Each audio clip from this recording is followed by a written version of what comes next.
నమస్తే, welcome to story board.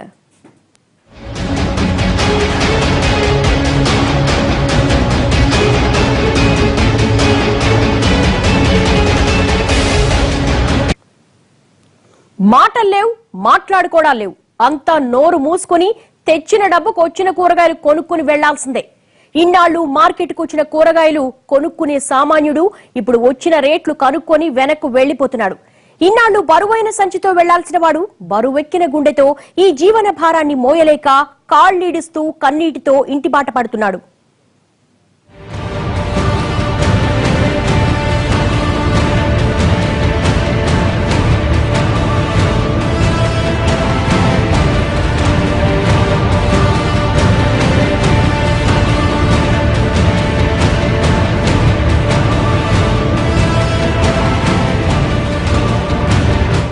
ఏం తినేటట్లు లేదు, ఏం కొనేటట్లు లేదు. నెల తిరిగేసరికి సామాన్యుడి బడ్జెట్లో లెక్కలు మారిపోతున్నాయి. 1వ తారీఖు వచ్చేసరికి జీతం రాళ్లు పెరక్కపోయినా ఒక్క నెలలో అన్నింటి రేట్లు 2-3 రెట్లు పెరిగిపోతున్నాయి. ఓ పక్క సర్కారీ పన్నుకోట్లు, ఇంకో పక్క ఆకాశాన్నంటుతున్న కూరగాయల ధరలు, ఇలాగే నెల నెల చుక్కల్ని దాటిపోతున్న నిత్యావసరాల ధరలు అన్నీ కలిసి సామాన్యుడికి చుక్కలు చూపిస్తున్నాయి.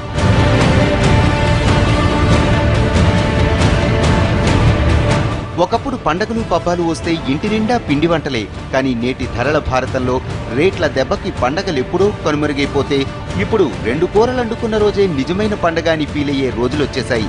కూరలో టమాటా ఉంటే అదే పంచభక్ష్య పరమాన్నం, పచ్చిమిర్చితో వంట చేస్తే అదే బ్రహ్మాండం అన్నట్లు మారిపోయింది. పోపులో ఆవాలు లేవు, మెనూలో కూరగాయలు లేవు.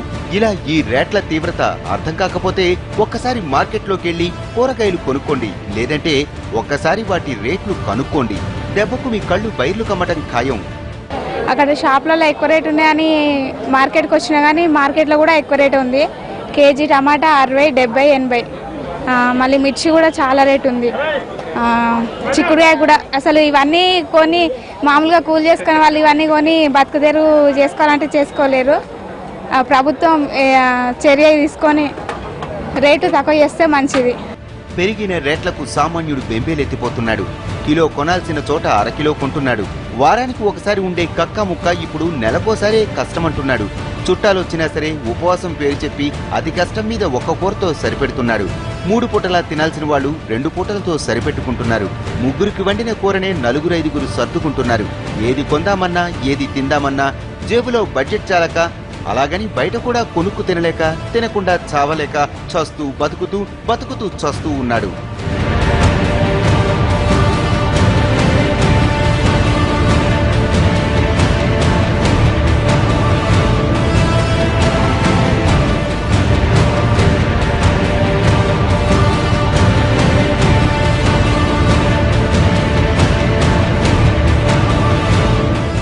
ఒకప్పుడు 100లో ఉండే కూరగాయల బడ్జెట్ ఇప్పుడు 1000 దాటుతోంది. 4 ఉన్న ఒక ఇంట్లో కూరగాయలు ఇప్పుడు కనీసం 3000 ఖర్చు పెట్టాల్సి వస్తోంది. దీనికి పచారీ ఖర్చులు అదనం. ఇన్నాళ్లు ఇంటి ఖర్చుల్లో ఇంటి అద్దె ఒకటే ప్రధానంగా ఉండేది. ఆ తర్వాత ఫీజులు, కరెంటు బిల్లులు వంటి వాటివి ఉండేవి. లాస్ట్ స్థానంలో కూరగాయలుండేవి. కానీ ఇప్పుడు పెరిగిన రేట్లు చూస్తుంటే హైదరాబాద్లో కొన్ని చోట్ల ఇంటి అద్దె కన్నా కూరగాయలే ఎక్కువ రేట్లు ఆక్రమించుకుంటున్నాయి. నిజం చెప్పాలంటే ఈ రోజుల్లో కూరగాయలన్నీ సామాన్యుడి పాలిట క్రూరగాయలుగా మారిపోయాయి. ఒక్కసారి వాటి రేట్లు చూస్తుంటే చాలు బీపీ వచ్చేస్తోంది.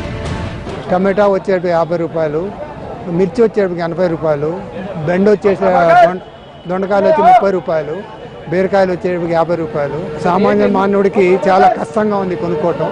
గవర్నమెంట్ ఏదో విధంగా కొంచెం చూసి దాన్ని రేటు తగ్గే విధంగా ఇచ్చేసుకుంటే కొంచెం సామాన్య మానవుడు బతకగలుగుతాడు. 2 తెలుగు రాష్ట్రాల్లో అటు కూరగాయలు, ఇటు నిత్యావసరాలు జనాలకు చుక్కలు చూపిస్తున్నాయి. నిన్న మొన్నటి వరకు వేసవి ఎండలు మండిపోతే ఇప్పుడు కూరగాయల ధరలు మండిపోతున్నాయి. జస్ట్ నెల రోజుల్లో అన్నింటి రేట్లు 40% నుంచి 50%కి పైగా పెరిగాయి. ఇంకొన్ని ఏకంగా 2-3 రెట్లు పెరిగిపోయాయి.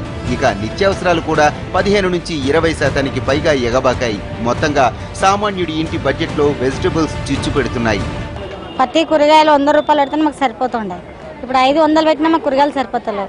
60, 70, 80, 90 అంటే మేము ఎట్లా బతకాలి? మా కూలి తక్కువ. మళ్ళీ ఇంట్లో ఎట్లా బతకాలి? పిల్లల జల్లమంటే ప్రతి దానికి టమాటా 100 అయిపోయింది. ఏది తీసుకున్నా 60, 70, 80 అయిపోయింది.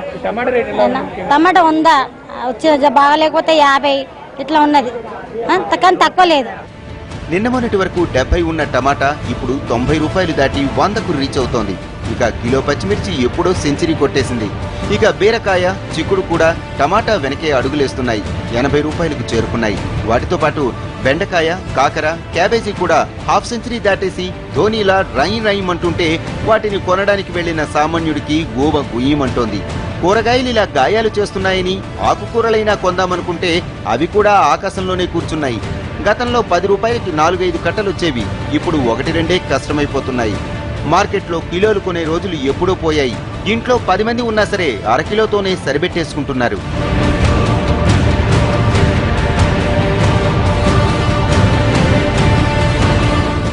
ఇవన్నీ రైతు బజార్లలో దొరుకుతున్న రేట్లు. ఇక ఇంటి ముందుకొచ్చే తోపుడు బళ్ళు, గంపల్లో కూరగాయలు మరో 10 రూపాయలు అదనంగా బరువెక్కుతున్నాయి. మొత్తంగా ఒక్కసారిగా పెరిగిపోయిన ఈ రేట్లను చూసి సామాన్యుడు మాత్రం గుండెలు పట్టుకుంటున్నాడు. సరిగ్గా ఏప్రిల్ చివరి వారంలో కిలో టమాటా రేటు 10 రూపాయలుంటే ఇప్పుడు అది 10 రెట్లు పెరిగి 100కు రీచ్ అవుతోంది. ఒక్క టమాటాయే కాదు, దాదాపు అన్ని కూరగాయలు ఇలాగే ఉన్నాయి. గోరు చుట్టుపై రోకటి పోటన్నట్లు వీటికి తోడు నిత్యావసర ధరలు కూడా అదే రేంజ్ లో కొండెక్కాయి. ఈ రెండింటి దెబ్బకు సామాన్యుడు విలవిల్లాడిపోతున్నాడు.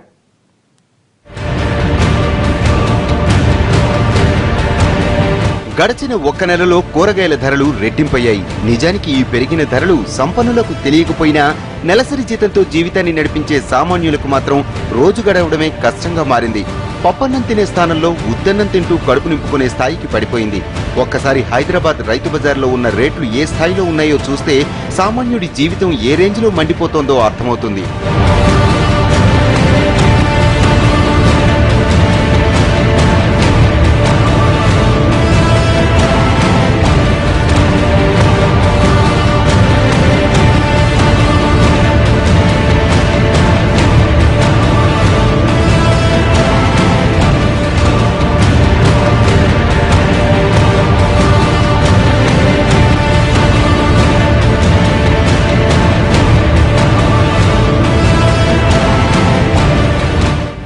ఒక కూరగాయలే కాదు, వంటింట్లో నూనెల నుంచి ప్రతిపూట వండుకోవాల్సిన పప్పు దినుసుల వరకు అన్నింటి రేట్లు మండిపోతున్నాయి. బియ్యం కూడా బంగారంలా మారిపోయింది. వీటన్నింటికీ తోడు కొత్త సర్కారు కూడా వరుస పెట్టి అన్నింటి మీద సుంకాలు పెంచి కొనుక్కోకుండా సామాన్యుడికి సంకెళ్లు వేస్తోంది. దీంతో ఈ రోజు సరే రేపెలా అన్న భయంతోనే కోట్లాది మంది బడుగు జీవులు బితుకుబితుకుమంటున్నారు. మొదట్లో 5% ఉన్న సర్వీస్ ట్యాక్స్ కాస్త ఇప్పుడు 15% పెంచేసింది సర్కార్. ఇలా ఎవరికి వాళ్ళు ఇష్టానుసారం రేట్లు పెంచేస్తూ ఉంటే సామాన్యుడు మాత్రం ఆ రేట్ల పోట్లతో నిలువెల్లా గాయాలై బతుకీడుస్తున్నాడు. నెల కిందట ఉన్న రేట్లు ఇప్పుడెక్కడా కనిపించడం లేదు. బియ్యం దగ్గర నుంచి అన్ని నిత్యావసరాలు ఒక్కసారిగా 10 నుంచి 15% భారమయ్యాయి. లాస్ట్ ఇయర్ 100 దాటిన కందిపప్పు ఇప్పుడు 150 దాటిపోతోంది. అదే చిల్లర దుకాణాలకు చేరేసరికి 170 అయిపోతోంది. శనగపప్పు 85, పెసరపప్పు 110, మినప్పప్పు 190 ఇలా చెప్పుకుంటూ పోతే ఏ ఇంట్లోనూ ఇప్పుడు పప్పులు ఉడకడం లేదు. కిందటి వారం నేను ఆదివారం నాడు వచ్చి నేను కాయగూరలు కొనడానికి, ఈవేళ నేను కాయగూరలు తీసుకున్నానికి రేట్ వేరియేషన్ ఎలా ఉందంటే 35 రూపాయలు 25 రూపాయలు పెరిగిపోయినాయి. అందుబాటులో లేవు. ఎందుకంటే పగటిపూట కొనుక్కుంటే మనం సాయంత్రం వచ్చి కొనుక్కుందాం, నేను లేడీస్ సాయంత్రం పిల్లల్ని తీసుకెళ్లే ముందు వచ్చి కొనుక్కున్నాం, అదే రేట్లు. నేను పొద్దునకి సాయంత్రానికి కూడా తగ్గిపోతే ఆశతో స్త్రీలు వస్తున్నారు ఇక్కడికి. ఎందుకంటే మహిళలకి అఫోర్డబుల్ ప్రైజెస్ అయితే ఏమీ లేవు. నా 50 రూపాయలు అమ్మవలసిన టమాటాలు 80 రూపాయల దాకా వెళ్ళిపోతున్నాయి. ఉల్లిపాయలు మినిమం రోజు వాడుకునే నిత్యావసర వస్తువులు అవి కూడా లేదు. అప్పుడు అలా పక్కన పెడితే పప్పు ధరలు అలా అందుబాటులో ఉన్నాయంటే అవి అలాగే ఉన్నాయి. 150 రూపీస్ ఉండవలసిన కందిపప్పు ధర 165 రూపీస్కి వెళ్ళిపోయింది. ఇంకా పిల్లలకి ఏం వండి పెట్టుకుని అంటే ఒక మిడిల్ క్లాస్ వాళ్ళు ఎఫర్ట్ చేయలేనప్పుడు ఒక రోజు పనిచేసి కూలీనాలి చేసుకున్న వాళ్ళు పిల్లల్ని ఎలా పెంచి పోషిస్తారు. పప్పులే కాదు, నూనెలు కూడా అదే రేంజ్ లో సలసలమంటున్నాయి. లీటర్ పామాయిల్ 75 వరకు కాగుతుంటే ఇక సన్ఫ్లవర్ ఆయిల్ 90కు దగ్గర పడింది. వేరుశనగ నూనె ఏకంగా 125కు దగ్గరగా ఉంది. కూరగాయలంటే కొనకుండా పచ్చడి మెతుకులు తింటాం, మరి నిత్యావసరాలు కూడా అలాగే కొండెక్కి కూర్చుంటే ఎవరైనా ఏం చేస్తారు చెప్పండి? పోనీలే కనీసం ఉత్తన్నం తిందామన్నా ఆ అవకాశం కూడా లేకుండా పోయే ప్రమాదం కనిపిస్తోంది. దక్షిణాదిన ప్రధాన ఆహారమైన బియ్యం రేటు ఇప్పటికే మెల్లమెల్లగా పెరిగిపోయింది. ప్రస్తుతం 2 తెలుగు రాష్ట్రాల్లో సాధారణ రకం సన్నబియ్యం కిలో 55 నుంచి 60 రూపాయలు పలుకుతోంది. కొత్త సాంబా మసూరి కూడా 45కు పైనే ఉంది. దుడ్డు బియ్యం కూడా 30 రూపాయలకు పెరిగిపోయింది. గతేడాది ఎల్నినో దెబ్బకు వరుణుడి కరుణ కూడా లేకుండా పోయింది. ఇప్పటి వరకు పెద్దగా బియ్యం దిగుబడి ఎక్కడా లేదు. అంటే ఇదే పరిస్థితి ముందు ముందు కొనసాగితే సన్నబియ్యం కిలో 70కి రీచ్ అయినా ఆశ్చర్యపోనక్కర్లేదు. అదే జరిగితే ఇన్నాళ్లు రోజుకు 2 పూటలే కడుపు నింపుకుంటున్న సామాన్యుడు ఇకపై ఒక్క పూటకే పరిమితమైపోవాల్సిందే.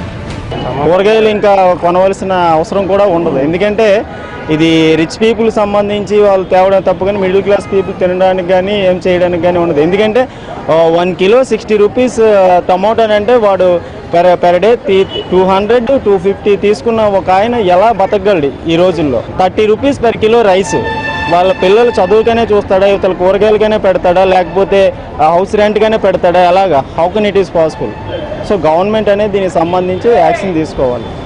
బియ్యమే కాదు, గోధుమలు, చింతపండు, అల్లం, వెల్లుల్లి, చక్కెర, ఆవాలు, జీలకర్ర వంటి మసాలాలు కూడా అదే రేంజ్లో రేట్లు దాటిపోయాయి. ఇలా నియంత్రణ లేకుండా పెరుగుతున్న ధరలు సామాన్యుడిలో అనంతమైన ఆందోళనకు కారణమవుతోంది.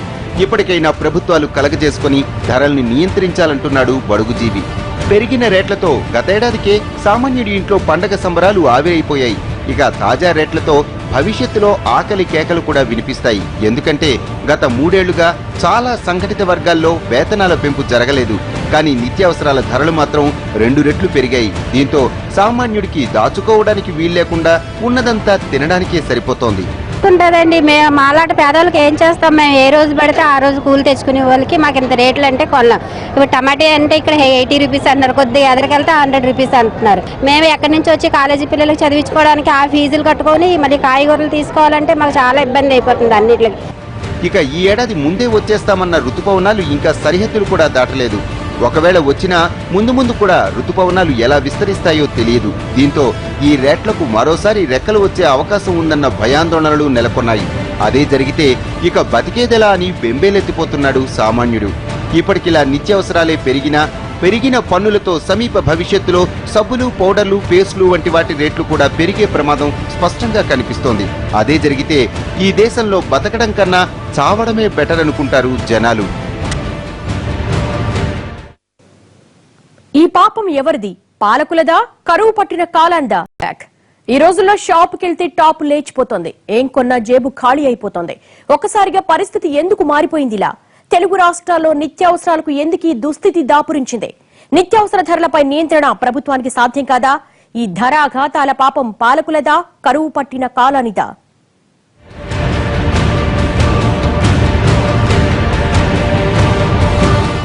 ఓ పక్క భయపెడుతున్న ఆహార ద్రవ్యోల్బణం, మరో పక్క పగబట్టిన ప్రకృతి, ఈ రెండు పెరుగుతున్న ధరలకు కారణమవుతున్నాయి. అయితే ఇది ఇప్పుడే కొత్తగా వచ్చిన పరిస్థితి కాదు. దాదాపు ప్రతి ఏటా ఈ సీజన్లో కూరగాయల రేట్లు పెరుగుతూనే ఉంటాయి. కానీ ఈసారి అమాంతం రెట్టింపు కన్నా ఎక్కువ పెరిగాయి. దీనికి కారణాలు చాలానే ఉన్నాయి. అకాలంగా ముంచుకొచ్చిన కరువు దెబ్బకు 2 తెలుగు రాష్ట్రాల్లోనూ కూరగాయల సాగు తగ్గిపోయింది.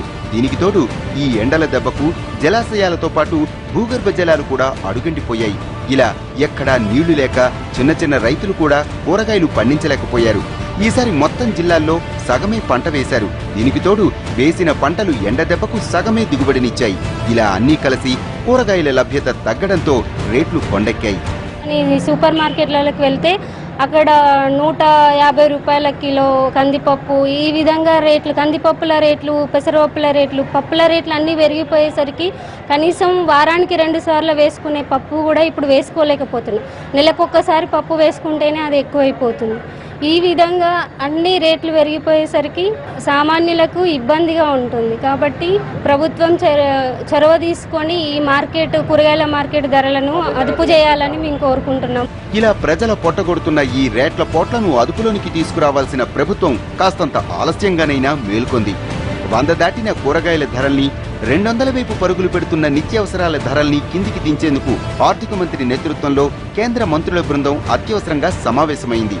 ఈ మీటింగ్ కు వెంకయ్య నాయుడు, నితిన్ గడ్కరీ, రామ్ విలాస్ పాస్వాన్, రాధామోహన్ సింగ్, నిర్మలా సీతారామన్ వంటి పెద్దలంతా హాజరై ఎవరికి తోచిన సలహాలు వాళ్ళు ఇచ్చేశారు.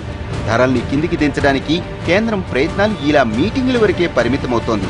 ఎన్ని చట్టాలు చేసినా, ఎన్ని నిర్ణయాలు తీసుకున్నా ధరల నియంత్రణ అన్నది ఇప్పటి వరకు సాధ్యం కావటం లేదు. ఆయిల్ ప్యాకెట్ తీసుకొద్దామంటే కూడా 100-120 రూపాయలు. ఒకప్పుడు 45 రూపాయలు పెడితే ఆయిల్ ప్యాకెట్ వచ్చింది. పిల్లలకి ఏమన్నా చేసి పిండి వంటలు చేసి పెట్టాలంటే కూడా ఏం కొనేట్టు లేదు, చేసేట్టు లేదు. శనగపప్పు తీసుకొచ్చి చేద్దామన్నా కూడా ఆయిల్ ప్యాకెట్ శనగపప్పుతో 150 రూపాయలు అయిపోతాయి. అవి తీసుకొచ్చి ఏం చేయాలో అర్థం కాదు.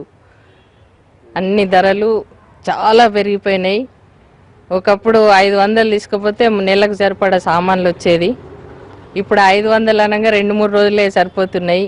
మధ్యతరగతి కుటుంబాలు, పేద కుటుంబాలు, పింఛన్దారులు బతకడానికి అర్హత లేకుండా పోతుంది ప్రపంచం మీద.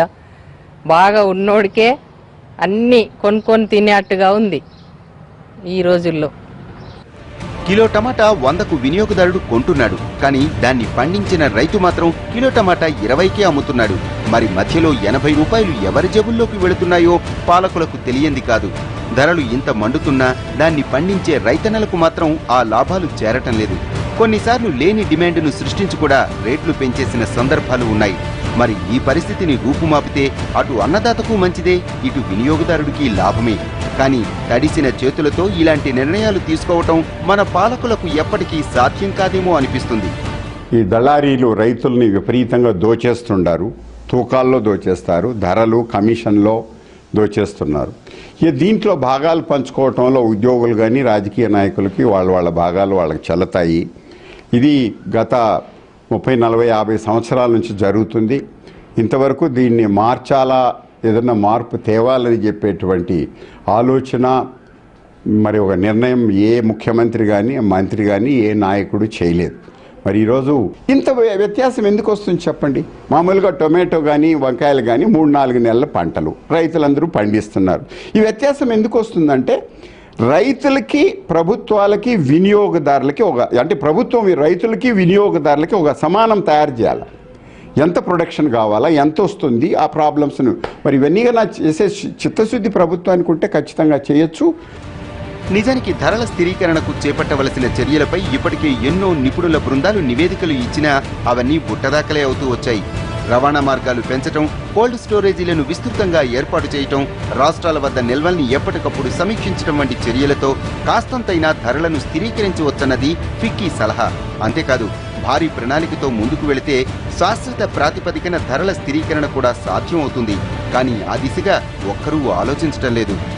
టొమాటో మనం చూస్తున్నాము, మదనపల్లి ఏరియాలు కానీ అటు అనంతపూర్ ఆ సైడుల్లో కొన్ని చోట్ల చూస్తే కొన్ని సీజన్స్లో అసలు ధర లేక కనీసం లారీలో హైదరాబాద్ కానీ లారీలో బెంగళూరు కానీ ఇతరత్ర దూర ప్రాంతాలకి పంపించేటువంటి లారీ ఖర్చులు బరాయించుకోలేక కేవలం రోడ్డు మీద పారవేసినటువంటి దృష్టాంతాలు అనేకం ఉన్నాయి ఇదివరకు.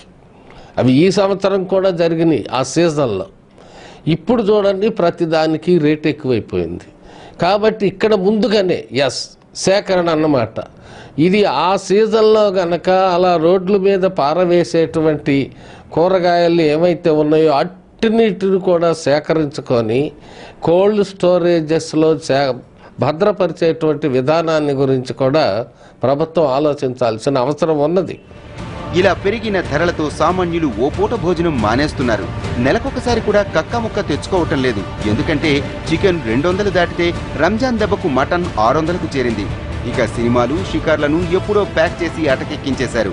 రెస్టారెంట్లకు, హోటళ్లకు వెళ్లడం మానేశారు.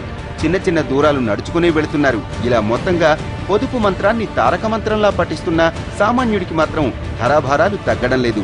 పెరిగిన కూరగాయల ధరల్ని భరించలేక ప్రతి ఇంట్లో కూరగాయల వాడకం 30% తగ్గుతోంది. ఇది వారిలో పోషక లభ్యతను తగ్గించి ఆరోగ్యం, పిల్లల ఎదుగుదలపైన దీర్ఘకాలంలో ప్రతికూల ప్రభావం చూపుతోంది.